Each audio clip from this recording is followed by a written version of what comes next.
Chapter 6. Expanding into King's Landing.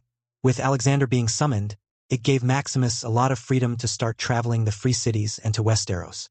He was currently in Myr and had purchased a ship to head to King's Landing where he would start setting up his new tavern and spy network.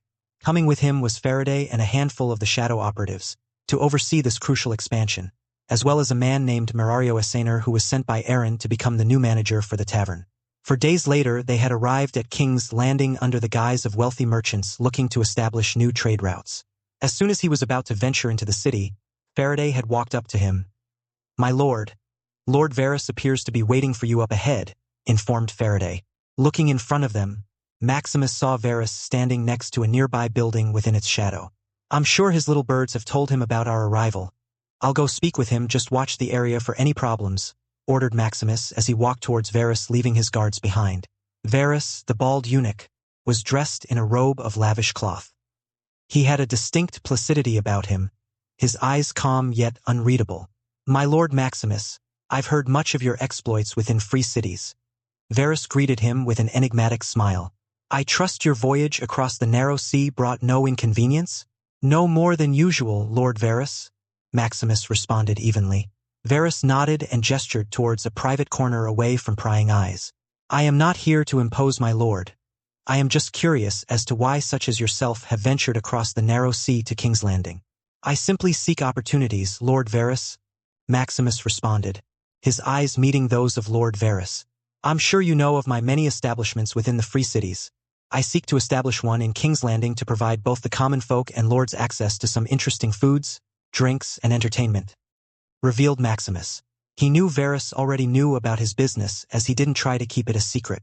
As long as one searched deep enough or asked some nobles, they would find out that Maximus is the owner of those new taverns in each of the free cities.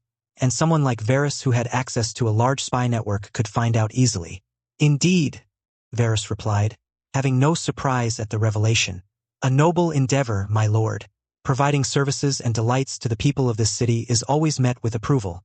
Although I must remind you that Westeros is not the free cities." He paused.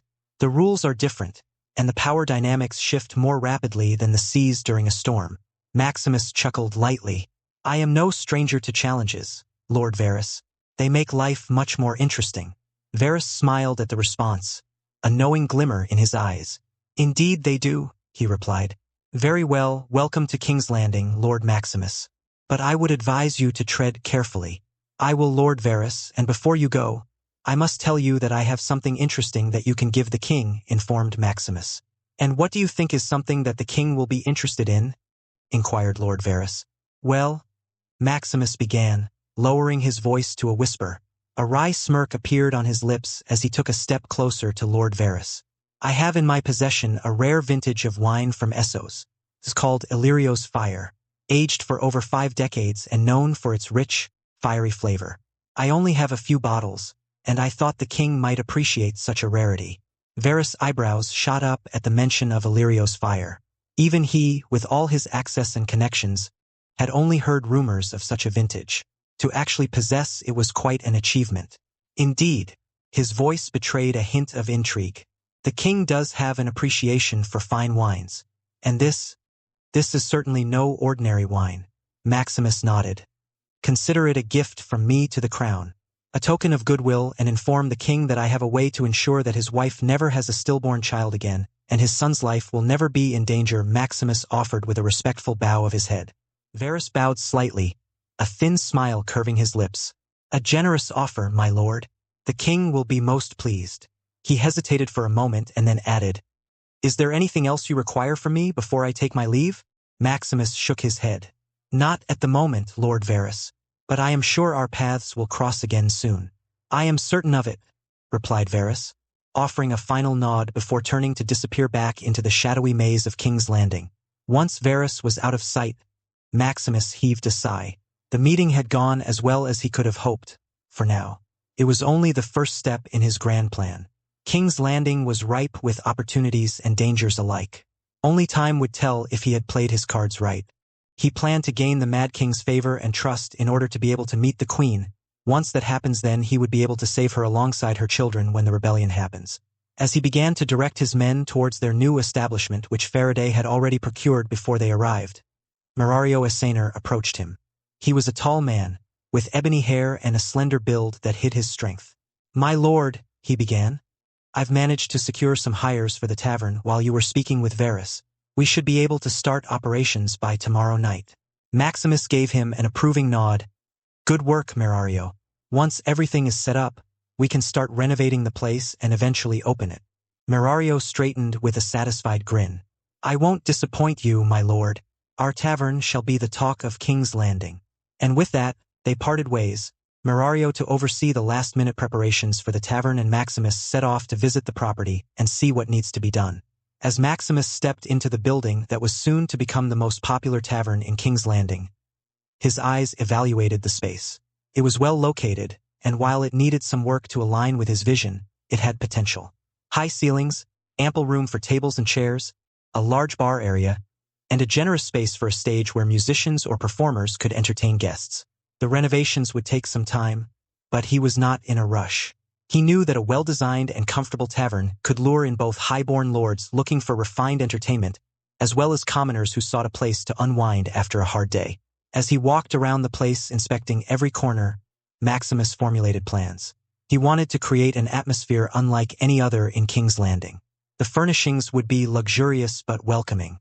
Fine art from Essos would adorn the walls.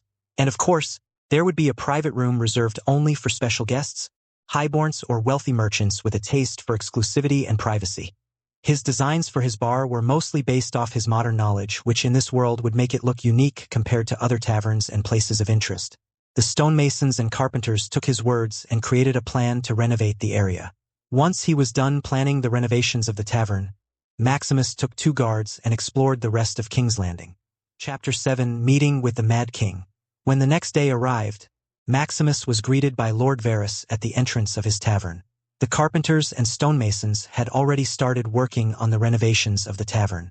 Maximus invited Lord Varus in as he led him to a corner of the tavern to hear what Lord Varus had to say.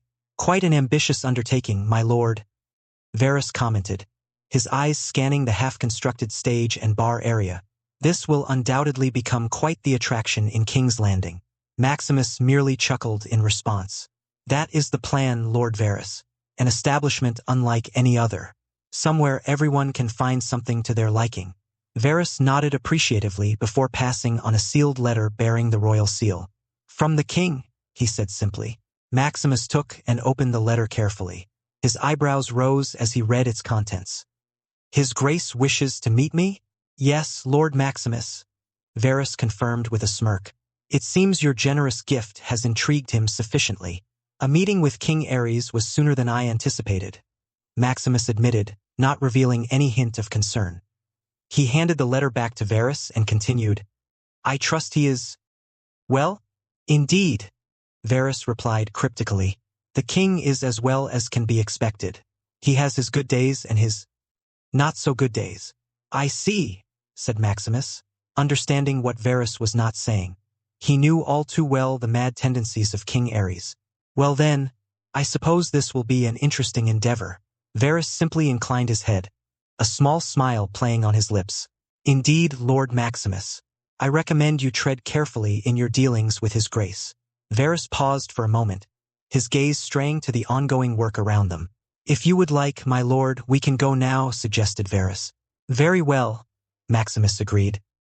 He instructed one of his men to inform Murario of his departure, and then followed Varus out, leaving behind his guards.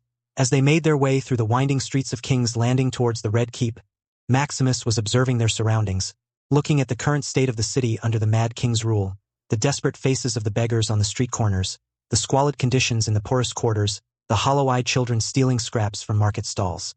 He could see the simmering discontent and could almost smell the revolt in the air.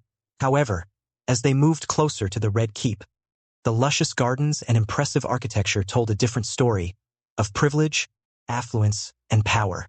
Maximus noted with interest how King Ares lived in oblivious luxury while his people wallowed in poverty.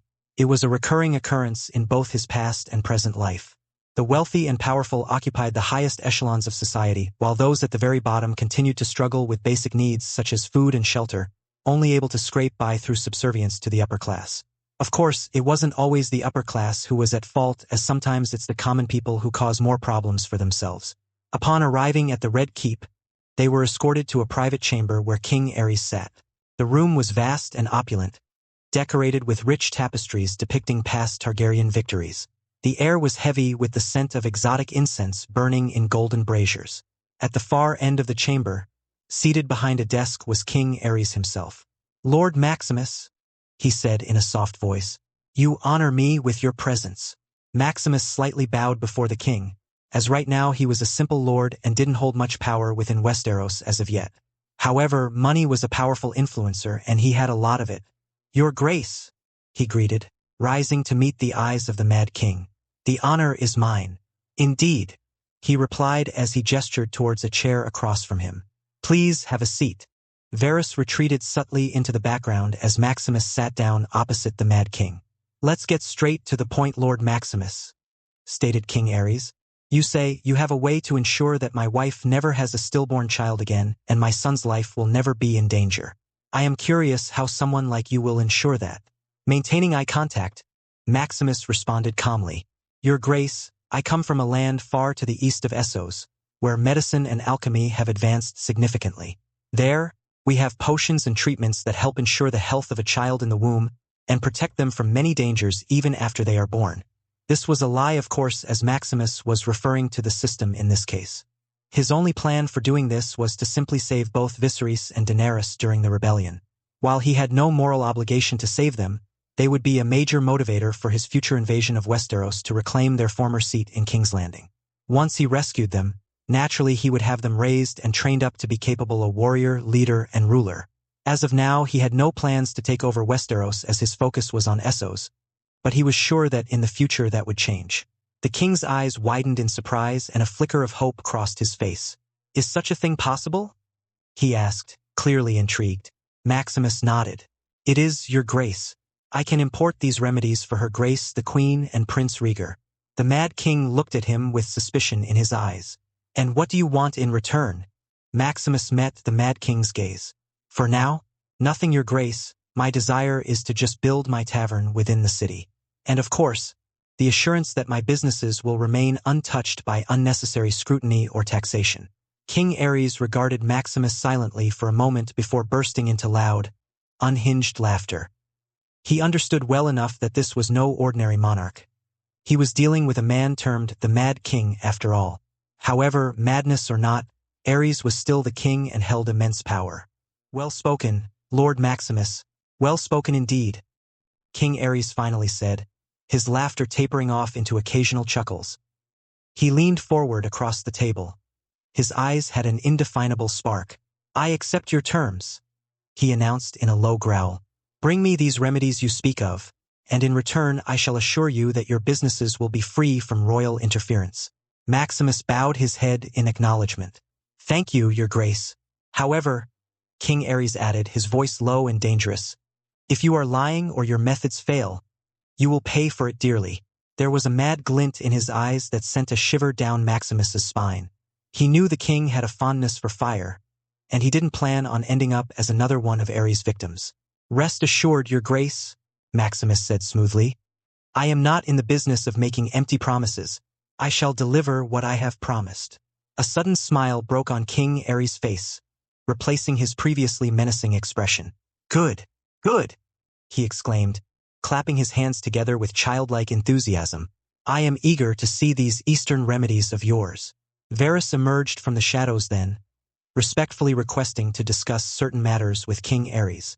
The change in topic seemed to please the king.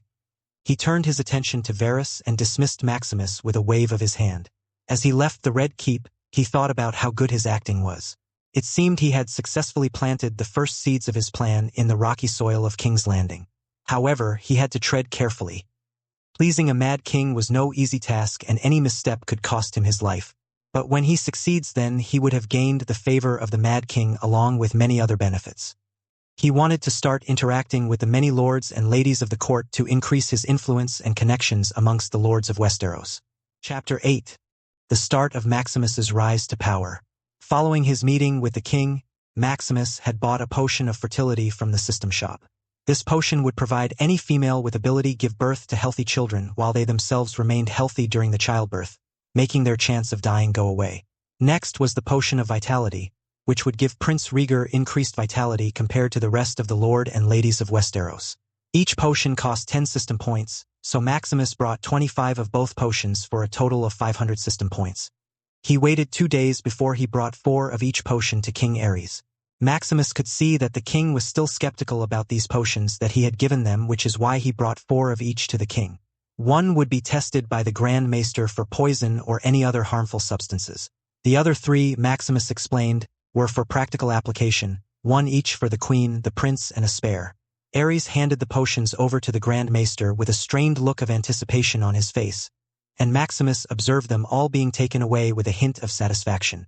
It was clear that the king was anxious for the results, holding on to hope as though it were his lifeline. 2 more days passed before the Grand Maester announced that the potions held no poison or ill effects, but he could not determine what exactly they would do to those who consumed them. Aerys wasted no time in offering the potions to Queen Rhaella and Prince Rhaegar. As weeks turned into months, the effects of the potions became clear. The queen, once often plagued by bouts of illness and miscarriages, was now seen glowing with good health. She was even rumored to be with child again. As for Prince Rhaegar, he too had seen improvements in his health. He was noticeably stronger and more robust. King Aerys' court soon began buzzing with whispers about the miraculous potions and the man who had brought them. Maximus throughout this time had ventured out to the other major cities in Westeros, leaving the management of the tavern to Merario while he explored the rest of the Westeros. First, he decided to visit the southern kingdoms, which included the Reach, Dorne, and Stormlands. His journey first led him to the Reach, the most fertile region of Westeros, ruled by House Tyrell from their seat at Highgarden. Here he met with Lord Mace Tyrell, a jovial and rotund man who enjoyed feasting more than warfare. Maximus impressed him with his fake tales of medicinal breakthroughs in Essos. His next stop was Dorne, a land as hot as it was striking, ruled by the Martells from their stronghold of Sunspear. Prince Doran Martell, a cautious and calculating man crippled by gout, met with Maximus. Intrigued by the potential of the remedies Maximus provided King Aerys, Doran proposed an alliance wherein Maximus would supply his medicinal potions to Dorne. In exchange, Maximus would receive protection and patronage for his businesses within Dorne. Naturally, he accepted as he had other ways to acquire potions. He could buy potion makers from his system to continuously produce potions and increase his income as he continued to establish himself. His business wouldn't simply stop at building taverns, but by also selling high-value items that were not common in the world. He also met with Prince Oberyn Martell, who talked to him about his taverns, which Prince Oberyn had visited during one of his many trips to Essos. Finally, Maximus journeyed to Storm's End, home of House Baratheon. Robert Baratheon boasted a formidable physique and was renowned for his love for wine and women. Robert was less interested in medical marvels than the previous lords, but was intrigued by the financial potential of such establishments within his domain, thus granting Maximus permission to operate businesses within Stormlands. Money was a powerful influencer, and no lord would deny wanting the opportunity to make more of it. Next, he was supposed to head back north and visit some of the northern cities of the Seven Kingdoms, but his time for being in Westeros was up. He returned to King's Landing and paid his respects to King Aerys and her grace, who just had her second child, whom she named Jaehaerys. King Aerys had started to include Maximus in his small circle of people whom he trusted. It was an unusual feeling, to be part of the small inner circle of a man as unpredictable as King Aerys, but Maximus knew better than to let his guard down despite the apparent trust the king had placed in him. After paying his respects, Maximus left King's Landing for Myr, where he would begin the next phase of his plan, establishing a city. First, he needed people, which the Dothraki had plenty of, as slaves. Next would be to turn those slaves into proper people and instill loyalty within them. He planned to bring about an entirely new world and was going to start in Essos. As soon as he arrived, he received a ton of new quests relating to his goal of building himself an empire in Essos. Quest: have a standing army of at least 5k soldiers.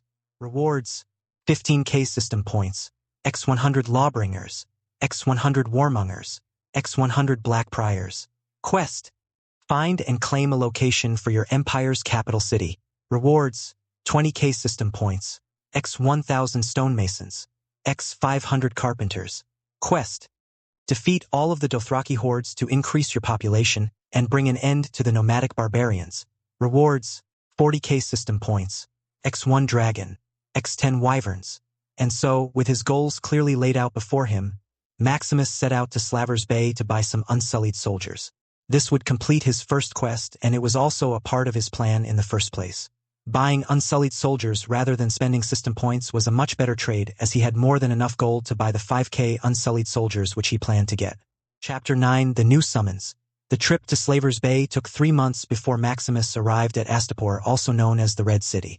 Astapor is the southernmost of the slave cities in Slavers Bay and is renowned for their training of the unsullied. Once there, Maximus was greeted by Krasny's Monaclaus, a prominent slaver and trainer of the unsullied. Krasny's was a distasteful man with a cruel streak, but Maximus had not come to Astapor to make friends. He had come to buy soldiers. Their negotiations were quick and to the point. Krasny's was eager to sell, and Maximus had gold aplenty. Within a week, Maximus had brokered a deal for 5,000 unsullied soldiers to be placed in his care. The unsullied, renowned for their brutal discipline and unwavering obedience, made perfect foot soldiers for Maximus's army. Upon completing the transaction, the sound of the system dinged in his ear, telling him that he had completed the quest and received his rewards. Eager to summon his new soldiers, Maximus didn't take long before he left Astapor with his new unsullied army. Once they were some distance away, he halted the march of the unsullied and stood in front of them with the whip that was given to him by Krasny's Monaclaus. He tossed the whip on the ground and addressed the unsullied. "From this day forth, no man among you shall bear the chains of another," he began, his voice resonating across the silent ranks. "You are unsullied. You have been trained to be soldiers, not slaves. I did not buy you to own you. I bought you to free you." A murmur of confusion rippled through the ranks. The unsullied were not used to such words of freedom and choice. "If any among you wish to leave, consider your chains broken here and now," Maximus continued. "Go with my blessing. But if any of you wish to stay, know that you will fight not as slaves but as free men, defenders of a city that will welcome you not as property but as its protectors." He waited, gauging their reactions. To his surprise and satisfaction, none left. Instead, they stood resolute and attentive. Maximus nodded, seeing that they had made their choice. "Then let us march onwards," he announced, "for a new dawn awaits us." In the days that followed, Maximus led his new army towards the Dothraki Sea, the Horse Lord's domain and his next target. His plan was simple: defeat the Dothraki hordes and claim their slaves for his empire's future city. Alexander was still commanding his 300 men within the disputed lands, as they were still contracted to fight with Myr. He didn't want to tarnish their reputation by abandoning a contract, especially when the contract only had 4 months left. Maximus already had Faraday inform Alexander that once the contract ends, he will join up with Maximus. Once they left Slavers Bay and crossed into the Dothraki Sea, Maximus had summoned the new soldiers that he had just received. The first was the Lawbringers. They enforce the laws and dispense punishment and retribution without mercy. Their armor is without equal. Their signature weapon is a poleaxe, and it serves as a grim reminder of the ultimate punishment for lawlessness. The second was the Warmongers. The Warmongers are grandiose warriors who will not go unnoticed on the battlefield. Their weapon of choice is the Flamberge Greatsword, a two-handed sword that is as elegant as it is deadly. They also wield the power of corruption, which will allow them to deal damage to soldiers while also healing their allies. Lastly were the Black Priors, a vanguard of Maximus's army, whose signature weapon is a longsword and a towering kite shield. They are tough knights known for their resilience and the courage with which they defend their people. Each one is a force to be reckoned with, trained to strike fear into enemies not only with their combat skills but also with their dark omens. With such powerful soldiers at his command, Maximus was confident in his chances against the Dothraki hordes. However, they were still outnumbered compared to the Dothraki and outmatched, as the Dothraki were all on horseback. So, he browsed the system to find something to make up for their low numbers. After a few minutes of browsing the system store, he found some expensive but powerful people whom he could summon. The first was a Mayor, or wizard from Middle-earth. The Mayor were primordial spirits created to help the Vala first shape the world. Mayor, as primordial spirit beings, are functionally immortal and essentially immune to the ravages of time. Even from physical destruction, they remain in spirit form. They can shapeshift if they so choose, and can utilize magic, thus giving them the ability to perform blessings, spells, curses, exorcism, etc. They can teleport vast distances, and by taking the form of a flying creature, they could also fly. Just to get one of these powerful beings costs 5k system points. As of now, Maximus had total of 33,750 system points, which was enough for him to buy 2 of these powerful beings and use the rest to either buy more soldiers or save them for a better time. Wasting no time, he bought 2 of them, leaving him with 23,750 points. He halted the unsullied march and then summoned the 2 mayor. Out of thin air, 2 figures materialized, both clad in simple but distinguished robes, their eyes holding an ageless wisdom. One had hair as white as fresh snow, with a beard that reached his chest, bearing a staff topped with a crystal. The other was youthful with raven-black hair, his eyes a brilliant blue that held an ethereal glow. Their names were Alarin and Ianwi. Alarin, known best for his love for all living things and his wisdom. Ianwi, herald of Manwë, the king of the Vala and mightiest in arms among them. Maximus stood before them in silence for a moment, taking in the sheer enormity of their presence.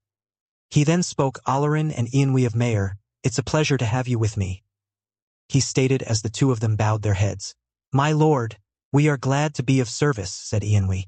Alarin did the same thing, greeting Maximus as their lord. Maximus nodded in appreciation, feeling the weight of their commitment. He then turned his gaze back to the sea of unsullied soldiers, now mixed with lawbringers, warmongers, and black priors. His army was complete. He had a mix of discipline, strength, corruption, defense, and now magic on his side. Prepare yourselves, Maximus instructed his new army. The Dothraki horde awaits us. Soon we shall meet them on the field of battle. His words were met with a wave of affirmations from his soldiers, their bodies stiffening with anticipation. As they resumed their march across the Dothraki Sea, Maximus could not help but feel excited at seeing his army march. The Dothraki were known for their ferocious fighting style and fearsome reputation, but Maximus had faith in his army, which had superior soldiers and magic on their side. Days turned into nights and nights back into days as they ventured deeper into the Dothraki territory. One evening, while camped for the night, Maximus summoned Alarin and Ianwi to his tent. He wished to understand more about these beings who hailed from Middle-earth. The 2 mayor materialized before him.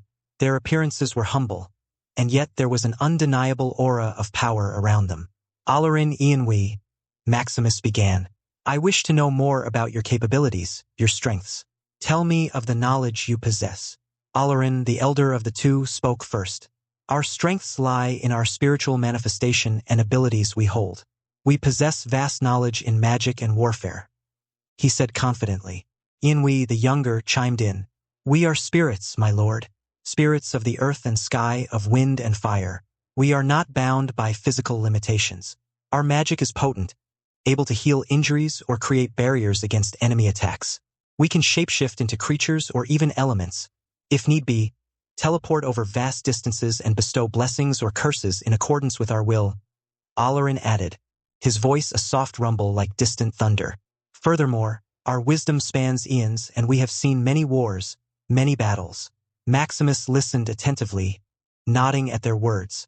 Their abilities exceeded his expectations, and their knowledge of warfare could prove invaluable against the Dothraki. What about weaknesses? Maximus asked after a moment of consideration. The 2 mayors shared a glance before Ianwi spoke. We are not invulnerable, my lord.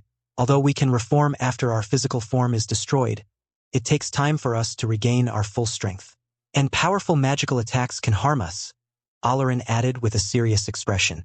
More than that, we cannot forcefully shape the will of others or resurrect the dead. Maximus nodded, taking this all in.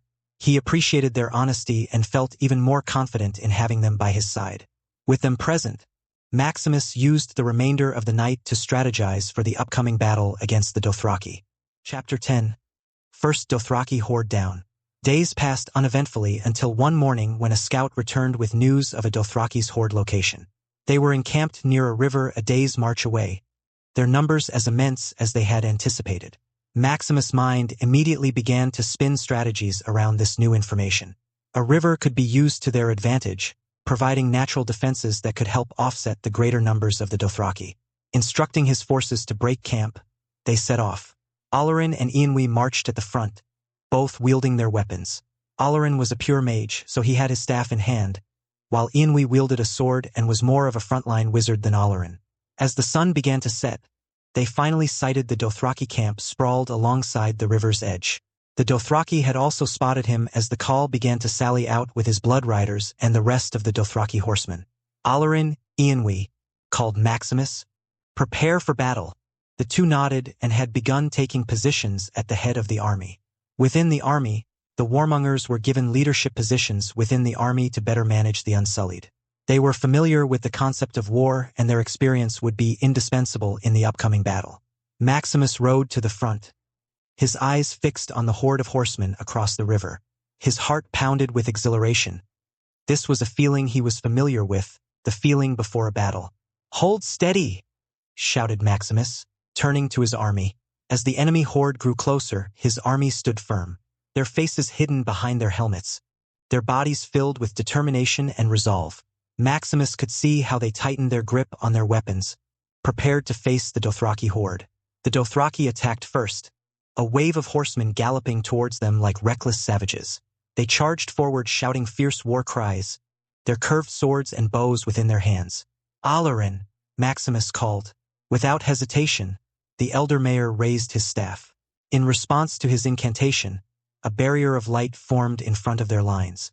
The first wave of Dothraki crashed into it and were repelled back with an ethereal force that took them by surprise. "Advance," Maximus ordered. His soldiers moved forward in lockstep, a wall of shields and spears that marched inexorably toward the disoriented Dothraki. "Eonwë," Maximus shouted next. The youthful mayor stepped forward, wielding his sword with divine grace. A gust of wind erupted from his movements, sweeping across the open field and throwing off the balance of the incoming Dothraki riders. This was just the beginning. In close formation, his soldiers began their offensive, their spears colliding with the Dothraki riders who were knocked off of their horses. They continued to advance under the safeguard of Allerin's barrier. Their progress was slow but steady as they moved towards the river, the water lapping at their boots but not breaking their march. Above them, Eonwë shifted into an eagle and swooped down onto the Dothraki, his talons slashing through ranks. The Dothraki raised their bows to shoot him down, but Allerin created another barrier around Eonwë, deflecting arrows while allowing him to attack freely. The clever strategy startled the Dothraki, who were used to intimidating their enemies with sheer numbers and raw ferocity.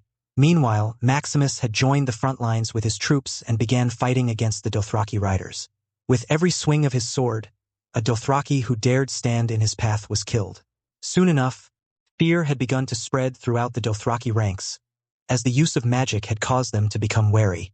They had expected a feast of easy prey, not war-hardened soldiers guided by powerful magi.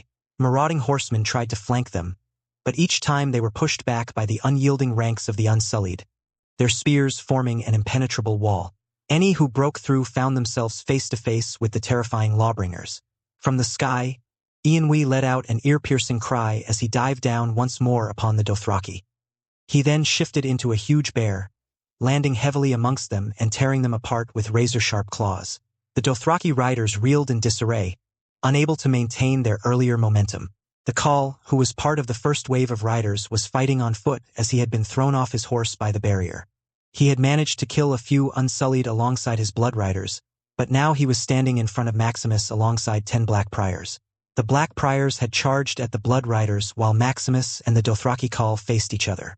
With a savage cry, the Khal attacked first. His arak slashed through the air with deadly precision, only to be met by Maximus's own weapon. Maximus used his agility and skills to parry every attack while launching some of his own. While the Khal was aggressive and relentless in his assault, he lacked the refined technique that Maximus had. Every wasted movement that the Khal made, Maximus exploited it. Every opening he saw, he took it. He kept striking the Khal in his arms and legs until the Khal could finally fell to his knees. Walking up to the Khal, Maximus lined his sword up with his head and swung his sword with one final strike that separated the Khal's head from his body.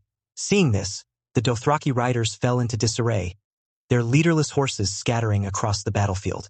The Black Priors made quick work of the remaining blood riders, their heavy shields and flails proving superior against the lighter araks. Maximus raised his sword high in victory as a roar erupted from his troops. He turned to see the bodies of the defeated Dothraki that covered the battlefield. Just from one look one could see thousands of dead Dothraki soldiers on the battlefield. With the riders defeated, Maximus moved onto the Khalasar where the remaining Dothraki riders had fled. Maximus ordered his army to surround them to prevent any from escaping as he came forward to address them. He rode his horse towards the remaining Dothraki as he saw the fear in their eyes, the feeling of being cornered without a leader surrounded by an army that could very well kill the lot of them. "Dothraki!" he yelled, his voice echoing through the battlefield. All eyes turned to him, their bodies tense as they awaited his words. "Your call is dead. Your blood riders have fallen." He gestured towards the lifeless bodies scattered across the field. His words were harsh but true. "You have two choices now, surrender or die," he said clearly, his voice leaving no room for misunderstanding. The reality of the situation seemed to sink in among the remaining Dothraki, murmurs of uncertainty and fear passing through their ranks.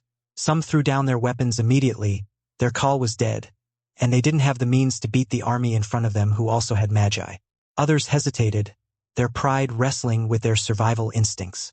They were warriors to the core, every fiber of their being screamed against surrender. Maximus observed them all, waiting for the murmurs and whispers to die down.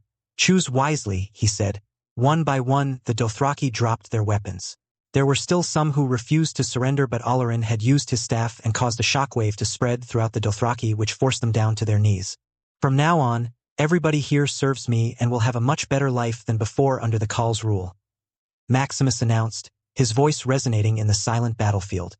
"You can still live as warriors or live peacefully with your families, but under my rule." Seeing the overwhelming power of the Magi, the remaining Dothraki had no choice but to surrender. With the remaining Dothraki subdued and kneeling before him, Maximus signaled his soldiers to lower their weapons. Now that the battle was over, there were a lot of things that he needed to do, such as take account of the number of casualties for both sides, find out the exact number of people that were remaining within the horde, get the remaining Dothraki riders on his side, etc. There was a lot to do, but first he had completed a hidden mission, so he looked at the system to see what it was.